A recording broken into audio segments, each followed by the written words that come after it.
Too often, I'll say barefaced lies. I'll say barefaced lies.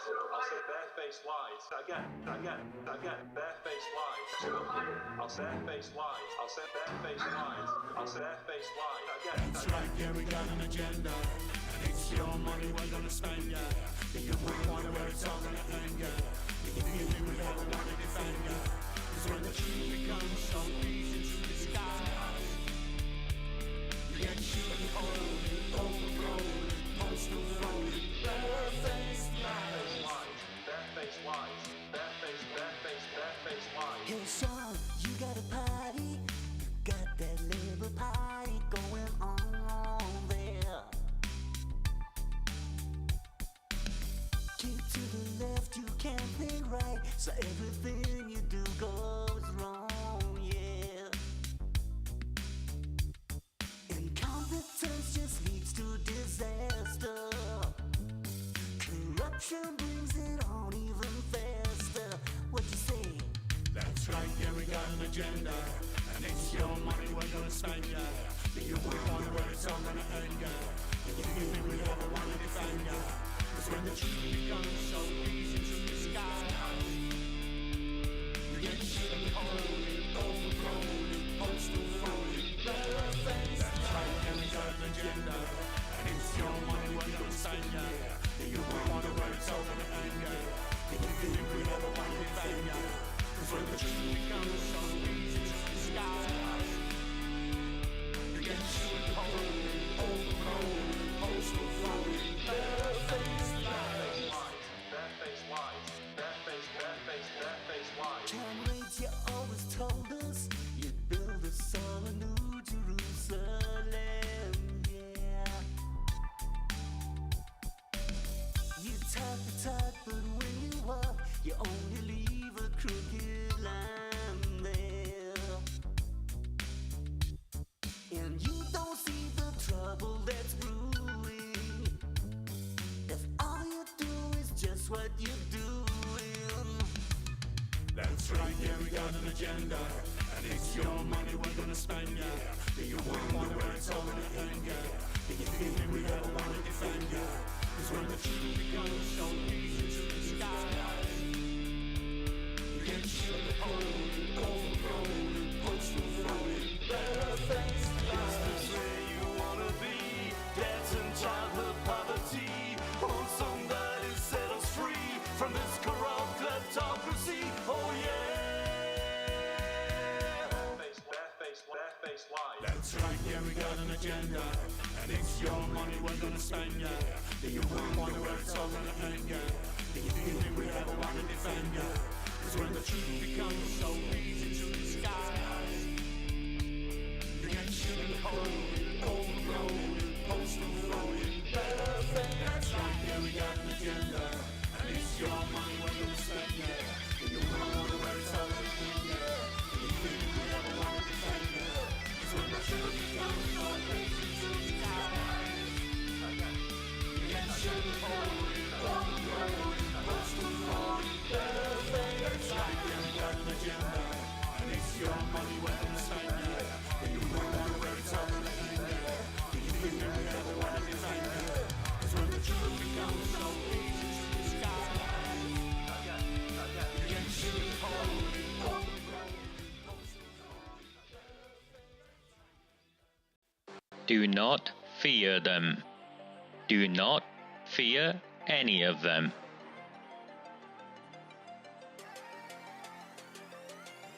On the 20th of November 2003, James Ignatius O'Rourke McMahon was elected councillor for the Failsworth East Ward of Oldham. Deeply ambitious, he ruthlessly rose to power, and by 2011 he was already leader of the council. In 2015, exploiting a Labour Party loophole, he became MP for Oldham West and Royton. If only the people of the town knew then what they now know. Do not fear them. Do not fear any of them.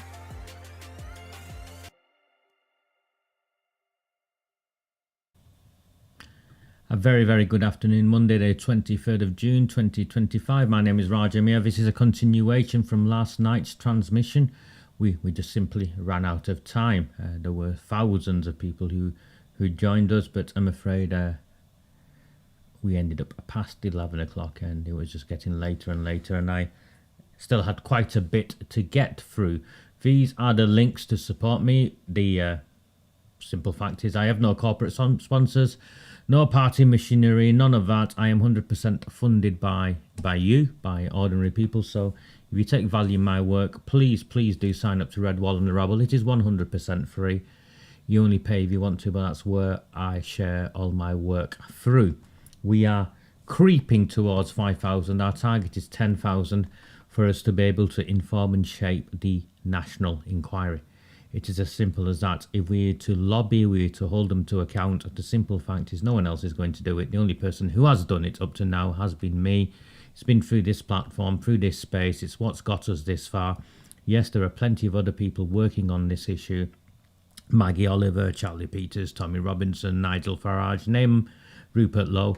I have no issue with anyone. What I do bring is something very specific and very unique, and that is a campaigning methodology and an educating mindset, which is what they fear the most. So this is me. This is what I've been doing for 6.5 years, approaching 7 years, and before that there was 20 years of public service. So that's where I come from. There is no bandwagon here. And I think it's as simple as that, Gary. Without 10,000, it's not just I will lose this battle, we will lose this war. I want to replay the entire interview with Priti Patel, first of all, specifically just a section to do the Pakistani rape gangs. I think it's of value. I went and found it earlier on this morning, and I thought, no, you know what, we'll start here and we'll carry on, because I was in also complete shock as to what she was admitting to. So I thought, here we go, let's go and find it. It's only a few minutes, 3 minutes 17. So you need to listen to all of it, I think.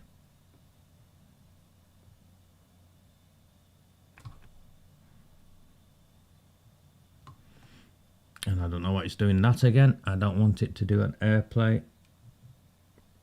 Let's do it this way. Give me 1 second.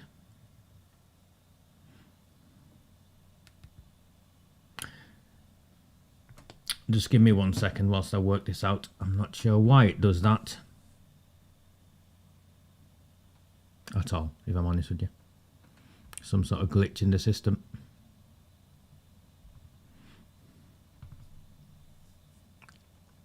This is the 2020 report into the grooming gangs by the Home Office. You wrote the foreword. It quite preposterously concluded that there was not a to go to. I want to give you a chance to respond to this. This is the 20.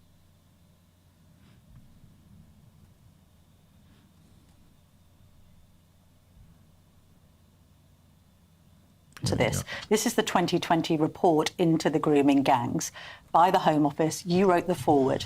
It quite preposterously concluded that there was not a disproportionate overrepresentation of British Pakistanis. So off the back of that report, I set up something called the External Reference Group that looked into the characteristics, the nationalities and the origins of those that were involved in the grooming gangs. We call it grooming gangs now, but it was a range of activity, basically, criminal activity against girls. And actually, I worked with the likes of Sarah Champion and brought in others on that work.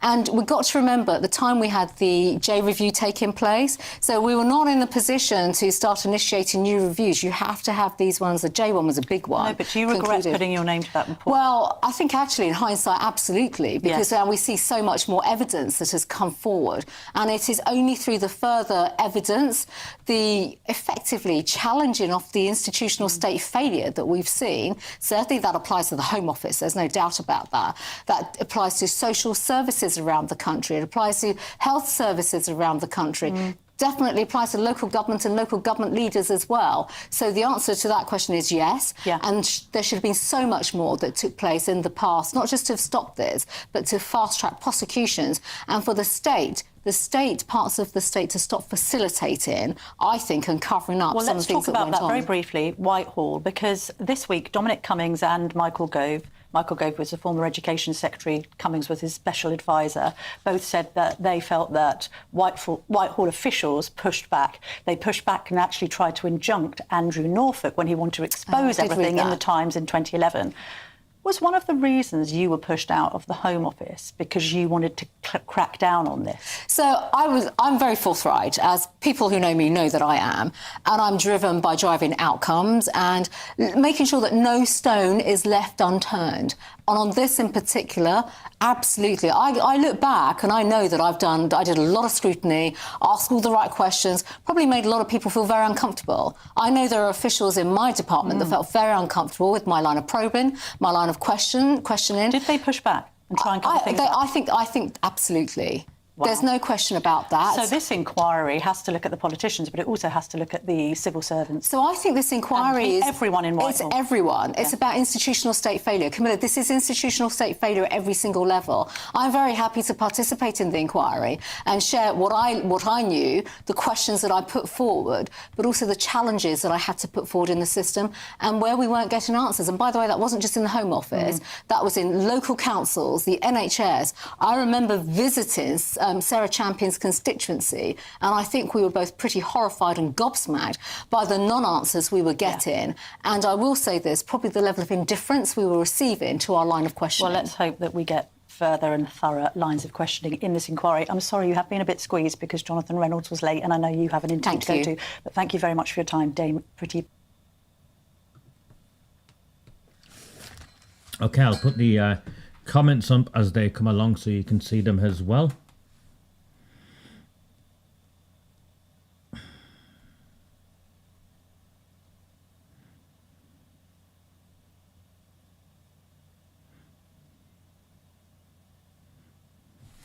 I'm very sorry to hear this, Pauline, but it's not something I can do anything about. And if you're looking for a platform or a channel that just focuses on crimes Muslims commit, there are plenty out there. I'm afraid I'm not one of them. So I believe there is a massive issue, but that is just one issue. So if you want that, again, to all of you, I know many of you joining me new and maybe thinking there'll be something here that I'm not. I think it's better you don't waste your time, and I don't waste your time because I'm not that. I've just shared something absolutely staggering, I believe, which is the former Home Secretary admitting to a whole host of things, speaking extremely fast, and you want to talk about a fight in a park. I'm sorry, this is why we're in this mess. Our inability to remain focused. And I'm not getting away from what happened, what you witnessed, but I'm not that. I can't be anything on that. So, no, Owen, first and foremost, no. What I've done, I'll talk about it later, is I put together a masterclass on the national inquiry and how it works, because the truth, sadly, is most people have limited understanding of one. So what she's talked about first and foremost is there were two questions asked in all of that. One question asked was would she like to basically respond to the now confirmed inaccurate report that she wrote the foreword to in 2020. The one that tried to say there was no ethnic correlation, there was no religious correlation. And no, it doesn't matter. I have no interest. I don't work like that, Pauline. I'm not here to delete your comment. I'm here just to share with you what my focus is. So, what she said yes straight away was yes. In hindsight, she regrets it. In hindsight, absolute bollocks. First and foremost. Because in hindsight, she's claiming at the time she didn't know that she was fronting fake data. She's the Home Secretary. And what a national inquiry has to do in terms of its terms of reference is look at this 2020 report, because this was an action by the state, by the government, to cover up, by deep state. Yeah, what she's talking about is deep state. Not the politicians, not the Home Secretary, which is what she was, one of the most powerful politicians in the country. She's talking about the machinery of the state. She's making reference to deep state preventing it being brought to public attention that tens of thousands of Pakistani men were gang raping hundreds of thousands of little white girls over decades.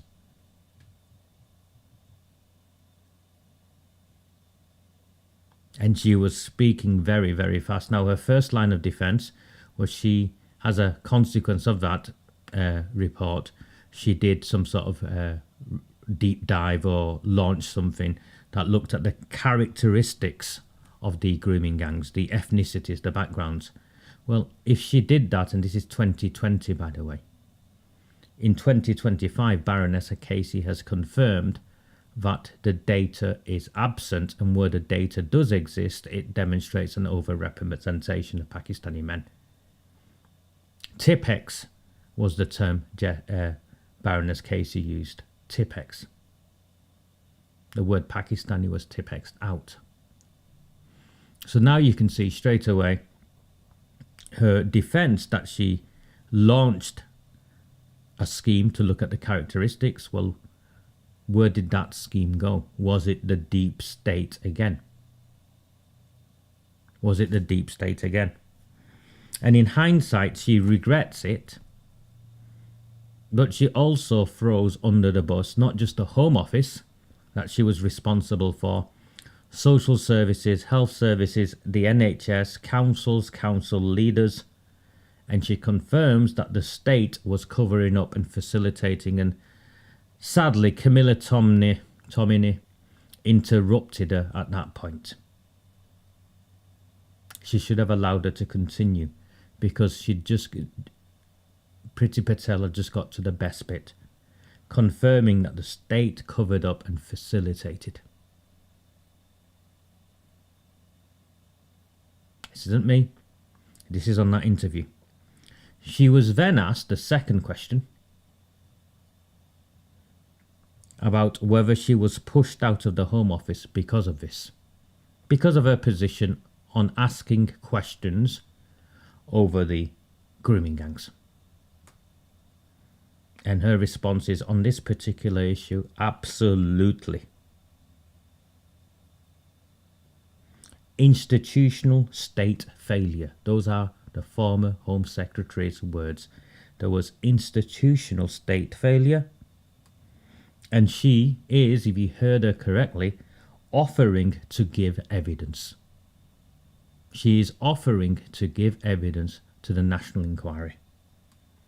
We don't have these things in the United Kingdom, but if we did, I'd say she is looking for a plea deal. She is offering to testify against the state.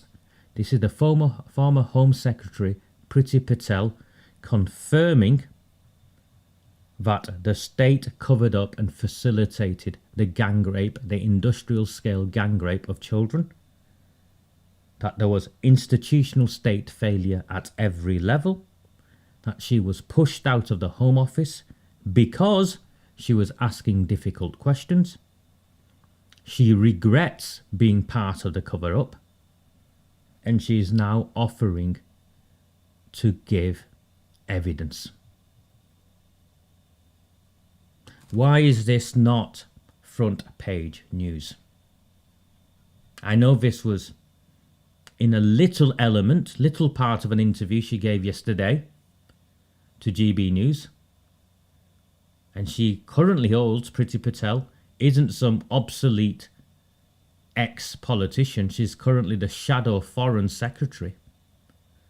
The former Home Secretary and the shadow Home Secretary is offering to testify against the government.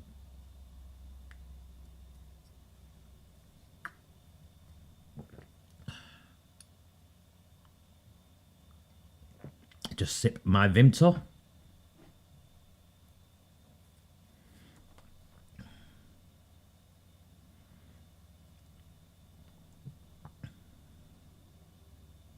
It's always in the details. It's nearly always in plain sight. And it's always, we get to this by scrutinizing every document, every interview, what is said, what hasn't been said. And this is what I do 18 hours a day and have been doing for the last 6 years and more.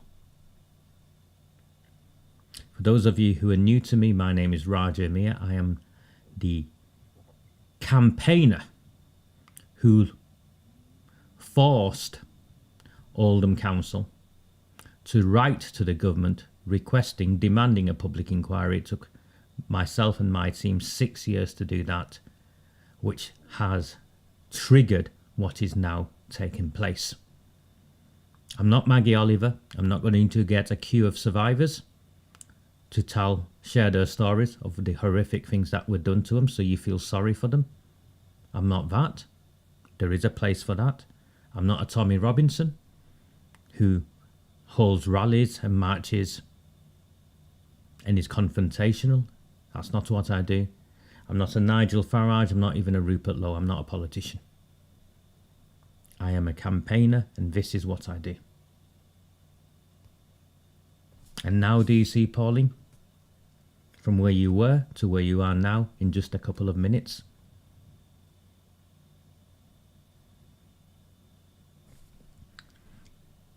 You need to sign up to my masterclass, Janet, that is coming along very soon on a national inquiry, because what you've heard is complete nonsense. What you've heard is complete nonsense.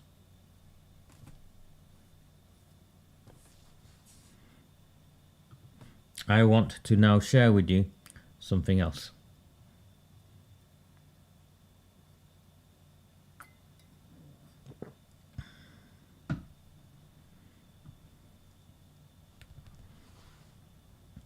Yesterday I shared with you an article from the Manchester Evening News, which was the rewriting of history, where Andy Burnham was taking credit for Baroness Casey changing her mind and coming out in support of a national inquiry. We know Burnham is neck deep in the cover-up of what is taking place, and we know the Manchester Evening News are neck deep in it as well.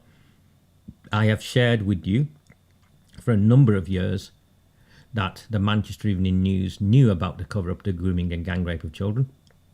The reporters knew about it, and they consistently hid it, and they hid it because of their relationships with the councils, who, by the way, funded them, and the politicians, who, by the way, they were ideologically aligned to.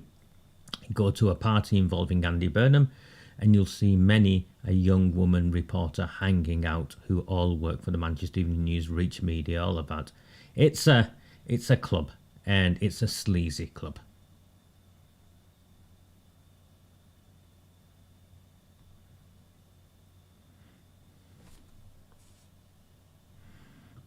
I spent a past life travelling through your lovely country, Bill, and I enjoyed it immensely. Thank you. Thank you for joining us.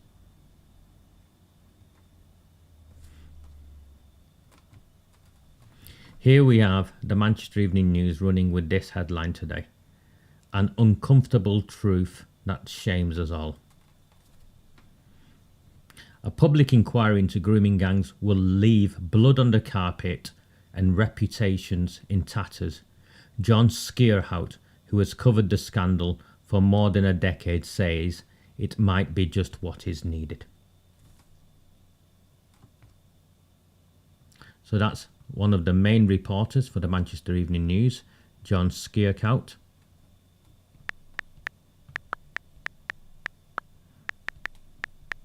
Just doing something, give me 1 second.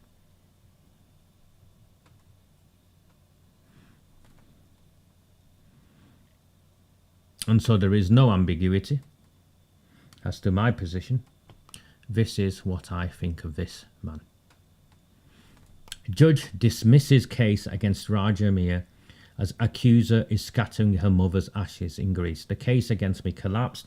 the Manchester Evening News were partners in trying to have me prosecuted and adding pressure against me all the time to prevent me sharing, forcing, campaigning to force this national inquiry that we now have. A judge dismissed a harassment case against Raja Mir after prosecutors decided to offer no evidence against him. John Skeerhout. Do you see? Crime reporter.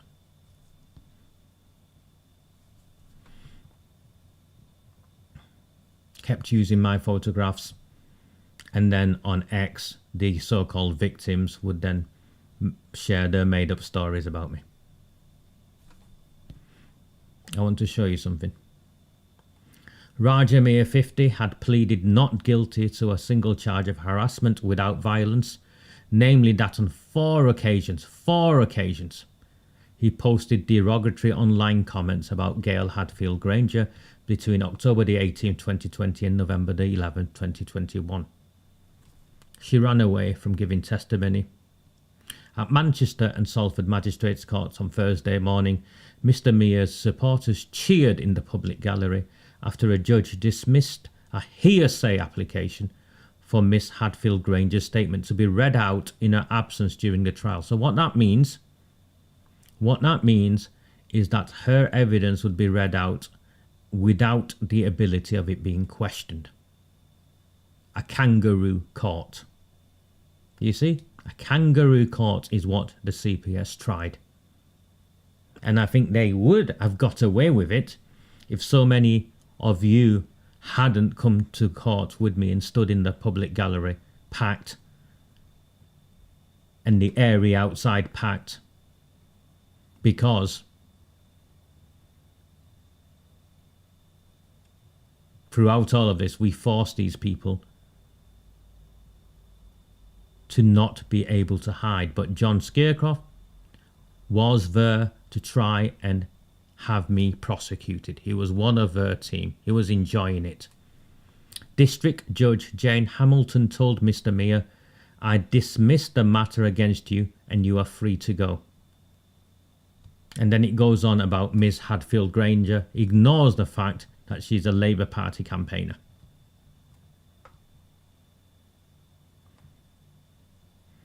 They tried, first of all, to vacate the trial. Remember, I'd been on bail for already 3 years. And delay it. And the judge said no. And the hearsay application for her statement was refused. Mr. Williams told the court Miss Hadfield Granger had suffered a bereavement when her mother died in February, and her mother's last wish was for her ashes to be scattered in Greece. No, she went on holiday is what she did, to Greece. Yeah, maybe she scattered her mum's ashes, but there was no reason why she should have gone at that time. I wouldn't be surprised if Greater Manchester Police paid for her to go away. Or the CPS paid for her to go away because the evidence against me had been fabricated.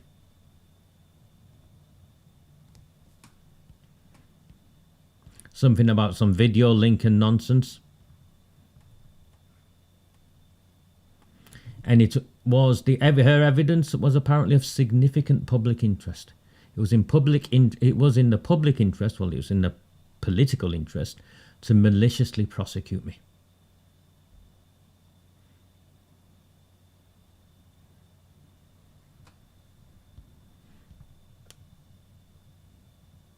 Asked by the judge why the witness had chosen this week for the trip, Mr. Williams said, "We do not know."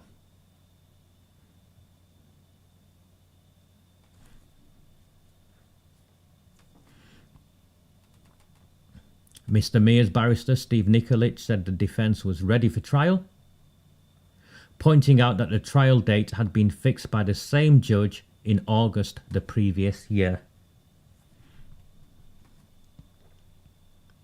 That's her there. Fake lawyer. She's not a lawyer. Mr. Nikolic told the court the complainant was no stranger to the legal process, particularly in criminal cases, adding that there seems to be something not right about this. The complainant knew when the trial was going to be and went anyway. That's her. Off she went, after trying to have me maliciously prosecuted on fabricated evidence. And the CPS tried to convene a kangaroo court where her testimony would not be cross-examined. The MEN knew all of this, but you can see how they're writing it up. They kept using this picture of me. This is what I looked like younger when this started. A lifetime ago. A different person. The barrister pointed out that the defence would not be able to cross-examine his client's accuser and that this would be manifestly unfair, pointing out the defendant, as in me, was a man of good character. When District Judge Hamilton ruled Miss Hadfield Granger's witness statement could not be used as part of the prosecution, Mr. Williams said the Crown offered no evidence and asked for the case to be dismissed. I want you to read this bit. When approached for comment afterwards, Mr. Meyer said, so when this John, whatever his name is, approached me for comment afterwards, and you can see they're also putting my address, continue to put my address, which is why I share my address, because they've used my address to try and incite people to attack me.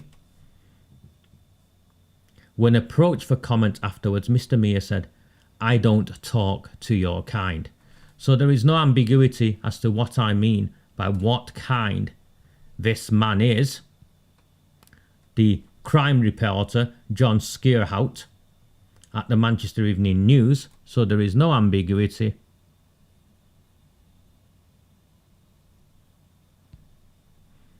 His kind are rape gang protectors. Pakistani rape gang protectors. Labour Party block vote protectors. That's what his kind are.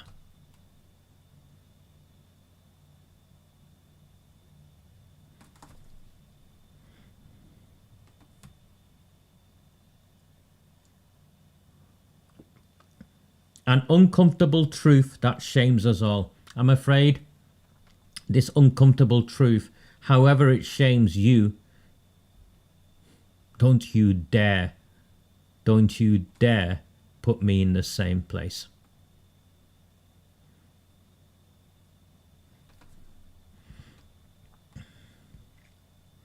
Back in 2010, journalists started to hear for the first time that predatory gangs of Asian men were raping and sexually exploiting vulnerable white girls. In Rochdale, paedophiles were plying them with drink and sharing them at sex parties across the north. It's a shocking, heartbreaking story we've grown all too familiar with, but back then there was a palpable reluctance to give credence to the notion that race could really and truly be a factor in these pernicious, coercive, disgusting crimes. I don't even know how to pronounce that word, pernicious. It was the same impulse which encouraged one official to Tipex out the word Pakistani on one file of sexual abuse. Baroness Casey revealed this week as part of her audit, which has persuaded the government to carry out a U-turn and announce a full public inquiry.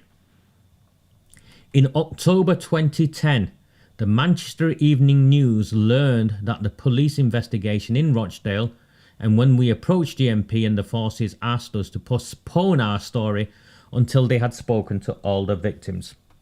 It's important to say GMP never asked us not to publish. So they didn't publish. They were part of the rape gang cover-up. The Manchester... Thank you, Nikki. Pernicious.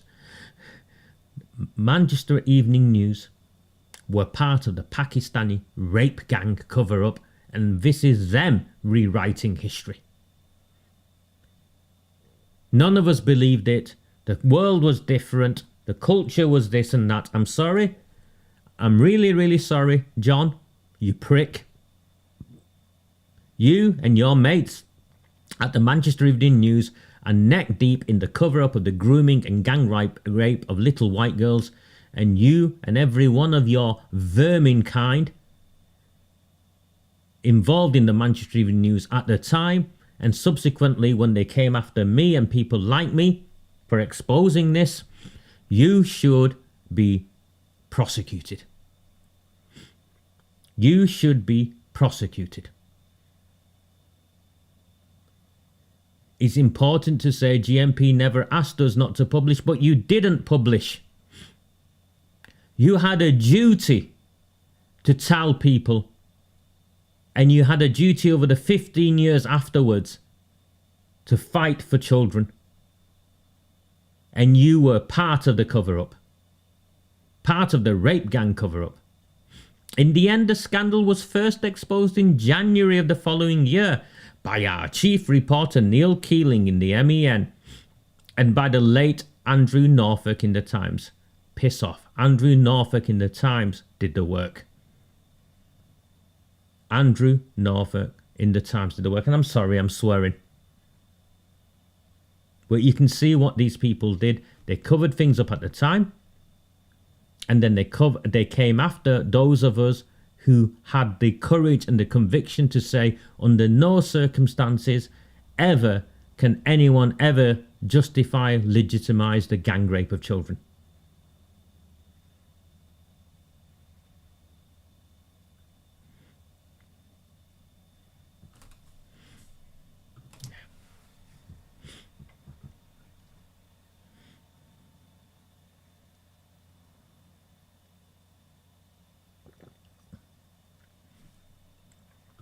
Thank you, Andrew. No more. No more can we vote for the Labour Party. No more can we trust publications such as the Manchester Evening News. No more can we look to the BBC. No more. I covered each day of the shocking Rochdale grooming gang trial in 2012. And the MEN has been following the case closely ever since Liar. If you were at the grooming gang trial in 2012, every day of it, you would also have reported on how these grooming gang members had received references from Labour Party politicians trying to protect them. Where is your story on that? Where is your story that Shabir Ahmed worked in the council and had access to children? Nowhere. These guys were part of the cover-up.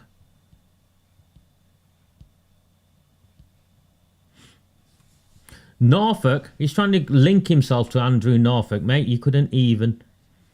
What is it they say about the shoe? And what's on the sole of the shoe? You're not even that. Norfolk, like pretty much all journalists who covered the scandal, this correspondent included, struggled at first to believe it could possibly be true and worried the whole thing would be leapt on by racists and extreme nationalists. Fuck off. You were worried that the gang rape of children could be exploited by racists and extreme nationalists. So what? You downplay it. You try and cover it up.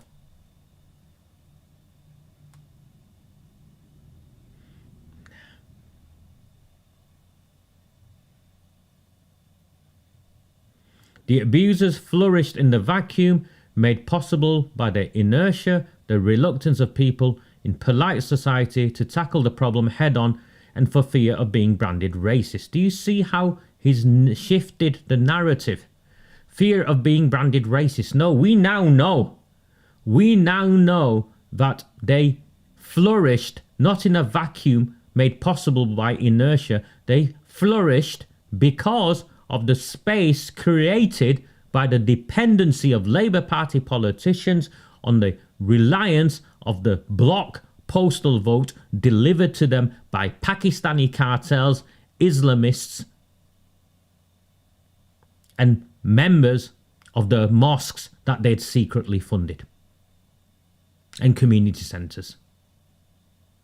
That is why they flourished. They did not flourish for fear of being people being fear of being branded racist. They flourished because the politicians, the political elite, protected these men, and they protected these men because of the dependency they had on these men and the communities where they had influence on supplying them with votes.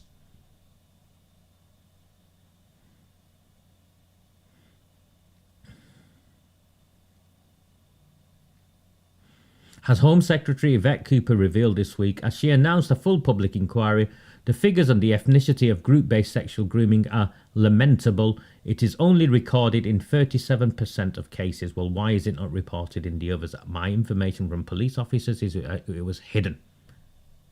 Yet there is enough information elsewhere to tell us Asian men, Pakistani men, dirty, filthy Pakistani men from Mirpur and the clan-based cousin marrying barbaric traditions where they believe taking sex slaves is acceptable and justifiable through their interpretation of religion. There is enough information elsewhere to tell us Asian men are disproportionately reflected in the makeup of the grooming gangs, and that the overwhelming majority of the victims are white females. Oi! White children! White children!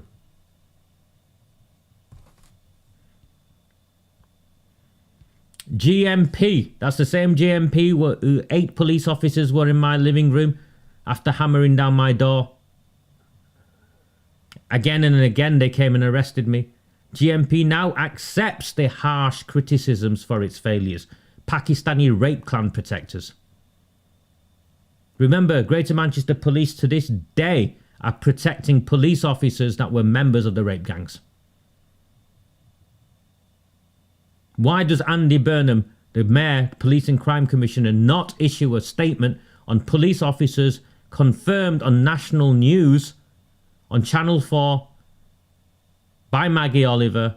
Why has Burnham got nothing to say about police officers that are were members of the Pakistani rape gangs? Why, Andy? Is it because they've now been promoted? Maybe they're senior police officers and also have a cousin who's an MP, a Pakistani MP, some clan cousin who's an MP. Why are we protecting these people? Why are we protecting these people?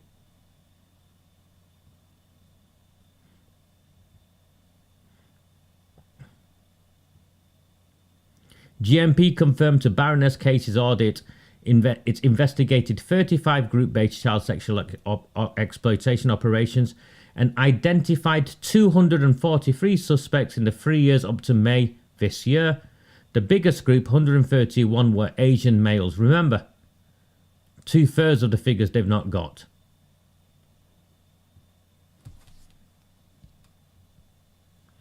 The figures were belated confirmation of an obvious and extremely uncomfortable fact that gangs of mostly Pakistani heritage men were raping vulnerable white girls. Before these striking but partial figures belatedly came along, journalists and anyone in court with eyes could see that nearly all the men in the dock were Asian, and nearly all the young victims giving damning evidence over a video link were white girls.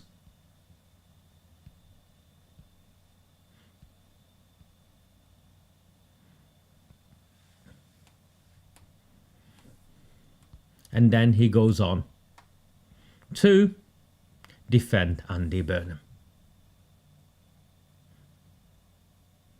They are rewriting history because the review team and this rewriting of history, front and centre of Andy Burnham's review team's statements, always was they found no evidence of a political cover-up. They've dropped that now. Compelling evidence of widespread organised sexual exploitation. No evidence of a political cover-up.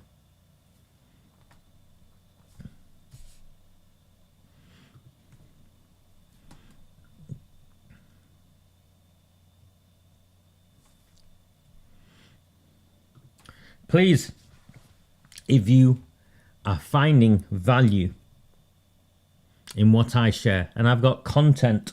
I could honestly, I could turn this on, make a list, get a bottle of Vimto, and I could run and run and run non-stop for at least a week.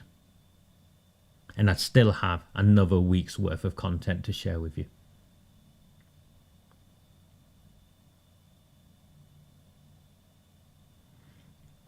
If you're finding value, you've taken out your lunch hour to come and join with me. So you are finding value. You've taken out your lunch hour. Please, please, please sign up to this. redwallandtherabble.co.uk. If you don't support me, we don't win. It's an echo chamber. We're speaking with a small group of people and we're not breaking through. It can't be like this. It mustn't be like this. Please sign up.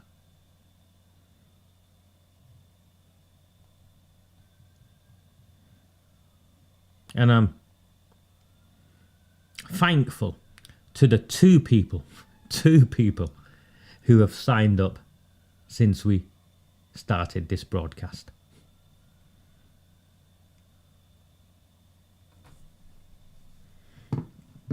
There's so much more I want to go through. I'm on my way to London now. I've got huge meetings tomorrow about if we get to where we need to get to, and it'll take me 3 years. I can't say who I'm meeting, how many people I'm meeting, but I'm telling you the meeting is huge. And if we get to where we need to get to, we will change the future of this country and save it. Save it. From these Islamists and their Labour Party partners. From surrendering all that we hold dear, which is why they managed to sell our children, and not one of them blinked an eyelid. You've seen me share today how the former Home Secretary has confirmed that the state covered up and facilitated the industrial scale gang rape of this nation's children, and that this was institutional state failure at every level. She claims she was forced out because she pushed back and asked these uncomfortable questions. She regrets her role in fabricating evidence, attempting to cover up what took place, and she is offering to give evidence to the public inquiry. This is completely unprecedented, and no amount of revisionism from the likes of the Manchester Evening News, Andy Burnham, none of them is going to take away that actually these people were involved because they knew what was going on and they did not use the power or the authority given to them. Thank you so much for the £2, Rian. I'm grateful. Thank you to the 2 people who've signed up.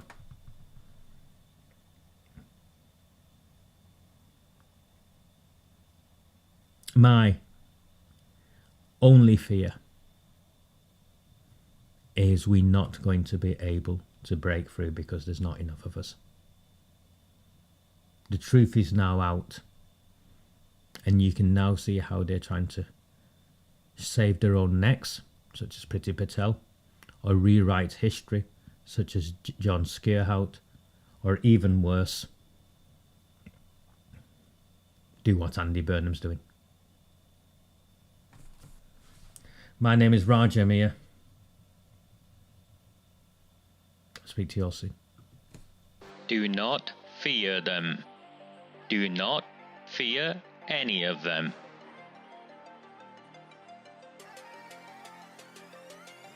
On the 20th of November 2003, James Ignatius O'Rourke McMahon was elected councillor for the Failsworth East ward of Oldham. Deeply ambitious, he ruthlessly rose to power, and by 2011 he was already leader of the council. In 2015, exploiting a Labour Party loophole, he became MP for Oldham West and Royton. If only the people of the town knew then what they now know. Do not fear them. Do not fear any of them.